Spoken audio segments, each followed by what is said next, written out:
Hi friends, ನಾನು ಮಾಡೋ ವಿಧಾನದಲ್ಲಿ ಒಂದ್ಸಲ ನೀವೇನಾದರೂ ಗಾರ್ಲಿಕ್ ಚಿಕನ್ನ ಮಾಡಿಬಿಟ್ರೆ ರುಚಿ ಅಂತೂ ಯಾರೂ ಮರೆಯೋದಿಲ್ಲ. ಅಷ್ಟು ಟೇಸ್ಟಿಯಾಗಿ ಬರುತ್ತೆ. ಬನ್ನಿ ಹಾಗಿದ್ರೆ ಗಾರ್ಲಿಕ್ ಚಿಕನ್ನ ಯಾವ ರೀತಿ ಮಾಡೋದು ಅಂಥೇಳಿ ನೋಡೋಣ. ನಾನಿಲ್ಲಿ ಅರ್ಧ kg ಆಗೋಷ್ಟು ಚಿಕನ್ನ ತೊಗೊಂಡಿದ್ದೀನಿ. ವಿತ್ ಬೋನ್ನ ತೊಗೊಂಡಿದ್ದೀನಿ. ನೀವು ಬೋನ್ಲೆಸ್ ಕೂಡ ತೊಗೊಳ್ಬೋದು. ಒಂದು 1/4 ಟೀ ಸ್ಪೂನ್ ಆಗೋಷ್ಟು ಅರಿಶಿಣ ಪುಡಿ, ಹಾಗೆ ರುಚಿಗೆ ತಕ್ಕಷ್ಟು ಉಪ್ಪು, 2 ಟೀ ಸ್ಪೂನ್ ಆಗೋಷ್ಟು ಅಚ್ಕಾರದ ಪುಡಿ, 1 ಟೀ ಸ್ಪೂನ್ ಆಗೋಷ್ಟು ಶುಂಠಿ ಬೆಳ್ಳುಳ್ಳಿ ಪೇಸ್ಟ್ನ ಹಾಕಿಬಿಟ್ಟು ಚಿಕನ್ನ ಮೊದಲಿಗೆ ಮ್ಯಾಗ್ನೇಷನ್ ಮಾಡಿ ಇಡಬೇಕಾಗುತ್ತೆ. ಇವಾಗ ನೋಡಿ ಇದನ್ನೆಲ್ಲನೂ ಹಾಕಿಬಿಟ್ಟು ಚೆನ್ನಾಗಿ ಮಿಕ್ಸ್ ಮಾಡ್ಕೊಳ್ತಾ ಇದ್ದೀನಿ. ಈ ರೀತಿ ಉಪ್ಪು ಖಾರ ಎಲ್ಲ ಹಾಕಿ ಚಿಕನ್ನ ಸ್ವಲ್ಪ ಮ್ಯಾರಿನೇಷನ್ ಮಾಡಿ ಇಡೋದ್ರಿಂದ ಚಿಕನ್ ಟೇಸ್ಟು ಸೂಪರಾಗಿರುತ್ತೆ. ಇವಾಗ ನೋಡಿ ಎಲ್ಲನೂ ಮಿಕ್ಸ್ ಮಾಡಿಬಿಟ್ಟು ಒಂದು ತಟ್ಟೆನ ಮುಚ್ಚಿ ಇಡ್ತಾ ಇದ್ದೀನಿ.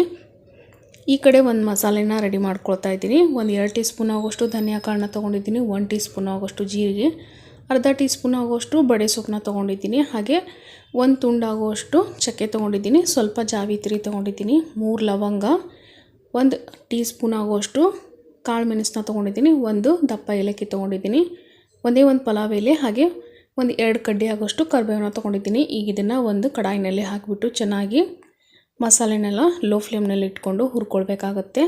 ಹೈ ಫ್ಲೇಮಲ್ಲಿ ಇಟ್ಟು ಹುರಿದ್ರೆ ಮಸಾಲೆ ಸೀದೋಗುತ್ತೆ. ಸೀದೋದ್ರೆ ಚಿಕನ್ ಟೇಸ್ಟು ಸ್ವಲ್ಪ ಕೂಡ ಟೇಸ್ಟಿಯಾಗಿ ಬರೋದಿಲ್ಲ. ಇವಾಗ ನೋಡಿ ಮಸಾಲೆನೆಲ್ಲ ಚೆನ್ನಾಗಿ ಹುರ್ಕೊಂಡಿದ್ದೀನಿ. ಗ್ಯಾಸ್ ಫ್ಲೇಮ್ನ ಆಫ್ ಮಾಡಿಬಿಟ್ಟು ಇದನ್ನು ಒಂದು ತಟ್ಟೆಯಲ್ಲಿ ತೆಗೆದು ಇಟ್ಕೊಳ್ತಾ ಇದ್ದೀನಿ. ಇದು ಪೂರ್ತಿ ತಣ್ಣಗಾದಮೇಲೆ ಮಿಕ್ಸಿ ಜಾರಲ್ಲಿ ಹಾಕಿಬಿಟ್ಟು ಇದನ್ನು ರುಬ್ಕೊಳ್ಬೇಕಾಗುತ್ತೆ. ನೈಸಾಗಿ ಪೌಡ್ರ್ ಮಾಡ್ಕೊಳ್ಬೇಕಾಗುತ್ತೆ. ಇದನ್ನು ನೀವು ಜಾಸ್ತಿ ಕ್ವಾಂಟಿಟಿಯಲ್ಲಿ ಮಾಡಿಬಿಟ್ಟು ಸ್ಟೋರ್ ಕೂಡ ಮಾಡ್ಕೊಳ್ಬೋದು, ಫ್ರಿಜ್ಜಲ್ಲಿಟ್ಟು ಅಥವಾ ಹೊರಗಡೆ ಇಟ್ಟು. ಇವಾಗ ನೋಡಿ ಇದಕ್ಕೆ ನಾನು ಒಂದು 2 ಗೆಡ್ಡೆ ಆಗುವಷ್ಟು ಬೆಳ್ಳುಳ್ಳಿನ ಹಾಕ್ಕೊಳ್ತಾ ಇದ್ದೀನಿ.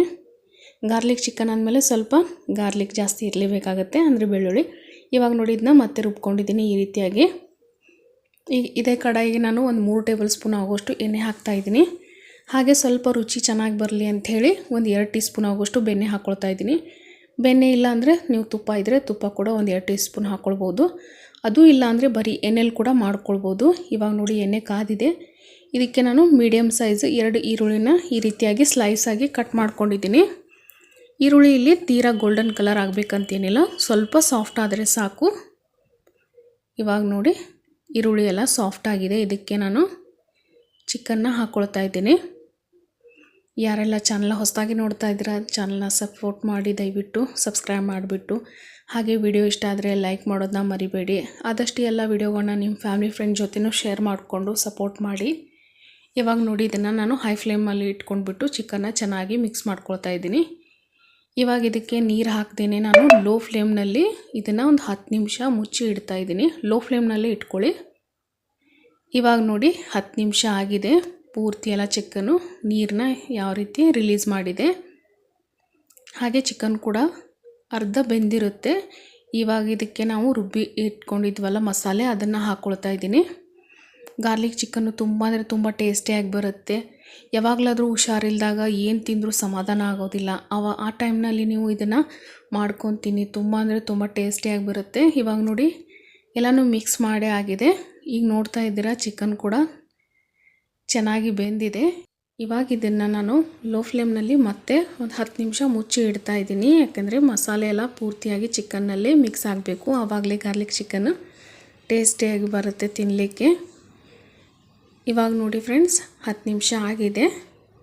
ಇವಾಗ ಇದಕ್ಕೆ ಸ್ವಲ್ಪ ಕೊತ್ತಂಬರಿ ಸೊಪ್ಪನ್ನ ಹಾಕ್ಕೊಳ್ತಾ ಇದ್ದೀನಿ. ಹಾಗೆ ಹೈ ಫ್ಲೇಮ್ನಲ್ಲಿ ನಾನು ನೀರನ್ನ ಪೂರ್ತಿಯಾಗಿ ಡ್ರೈ ಮಾಡ್ಕೊಳ್ತಾ ಇದ್ದೀನಿ.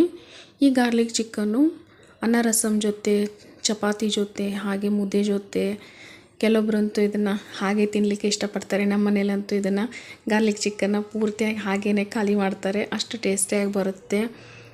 ಇದು ದೋಸೆ ಜೊತೆ, ಹಾಗೆ ಪರಾಟ, ನಾನ್ ಎಲ್ಲದಕ್ಕೂ ಸೂಪರಾಗಿರುತ್ತೆ. ಇವಾಗ ನೋಡಿ ನೀರೆಲ್ಲ ಡ್ರೈ ಆದಮೇಲೆ ಇದಕ್ಕೆ ನಾನು ಗ್ಯಾಸ್ ಫ್ಲೇಮ್ನ ಆಫ್ ಮಾಡಿಬಿಟ್ಟು ಒಂದು ಅರ್ಧ ಹೋಳು ಲಿಂಬೆಹಣ್ಣಿನ ರಸನ ಹಿಂಡ್ಕೊಳ್ತಾ ಇದ್ದೀನಿ. ನೀವು ಇಷ್ಟ ಇದ್ದರೆ ಹಾಕ್ಕೊಳ್ಬೋದು, ಇಲ್ಲಾಂದರೆ ಸ್ಕಿಪ್ ಕೂಡ ಮಾಡ್ಕೊಳ್ಬೋದು. ಇವಾಗ ನೋಡಿ ಟೇಸ್ಟಿಯಾಗಿರೋಂಥ ಗಾರ್ಲಿಕ್ ಚಿಕನ್ನು ರೆಡಿಯಾಗಿದೆ. ಒಂದು ಸಲ ನೀವು ಮಾಡಿಕೊಂಡ್ರೆ ಟೇಸ್ಟ್ ಅಂತೂ ಮರೆಯೋದಿಲ್ಲ, ಅಷ್ಟು ಸಖತ್ತಾಗಿರುತ್ತೆ.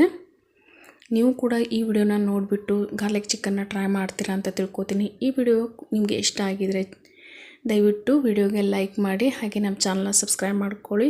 Thank you so much for watching.